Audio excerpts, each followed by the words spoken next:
Kannur എരഞ്ഞോളിൽ ആംബുലൻസിന് വഴിമുടക്കിയ car യാത്രികനെ തിരിച്ചറിഞ്ഞു.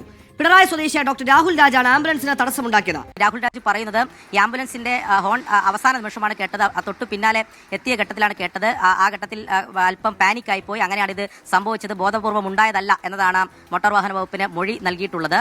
2025 ഏറ്റവും വലിയൊരു തമാശയാണ് ഡോക്ടർ രാഹുൽ രാജ് പറഞ്ഞിരിക്കുന്നത്. ഇത് കേൾക്കുന്ന MVDക്കോ ഞങ്ങൾക്കോ ബോധവും ബുദ്ധിയും ഇല്ലാത്ത വണ്ടി ഓടിക്കാത്ത പൊട്ടന്മാരാണെന്നാണ് ഇവൻ കരുതിയിരിക്കുന്നത്. ഒരു ഡോക്ടറിന് ആദ്യം വേണ്ടത് ഒരു ജീവൻ, അത് എത്രമാത്രം വിലപ്പെട്ടതാണെന്ന് മനസ്സിലാക്കാനുള്ള വിവരം ഉണ്ടായിരിക്കണം. ഒരു ആംബുലൻസിന്റെ സൗണ്ട് കേട്ടപ്പോ ഇത്രയധികം പാനിക് ആകാനും മാത്രമുള്ള ബുദ്ധിയും ബോധവും വിവരവും ഉള്ള ഇവൻ ഇനി ആ ഒരു ഡോക്ടർ എന്ന് പറയുന്ന പ്രൊഫഷൻ ഇതിൽ വർക്ക് ചെയ്യാനുള്ള അർഹത പോലും ഇല്ലാത്തവരാണെന്ന് മനസ്സിലാക്കുക.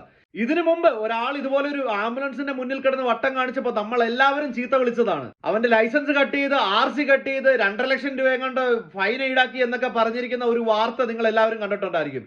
എന്തുകൊണ്ടാണ് ഈ പറയുന്ന ഡോക്ടറിന് മാത്രം ഒരു 5000 രൂപയിൽ മാത്രം ഒതുക്കിയത്? ഇനി മൊഴിയൊക്കെ പരിശോധിച്ച് എന്തൊക്കെയോ ശിക്ഷ കൊടുക്കുമെന്നാണ് പറയുന്നത്. എന്തൊക്കെ കൊടുത്താലും ഇല്ലെങ്കിലും ഇവൻ ഇനി ഒരിക്കലും ആ ഡോക്ടർ എന്ന ഒരു ലേബലിൽ ജീവിക്കാൻ അർഹതയില്ലാത്തവനാണ്. കാരണം അവൻ കാരണം ഒരു സ്ത്രീയുടെ ജീവനാണ് നഷ്ടപ്പെട്ടത്.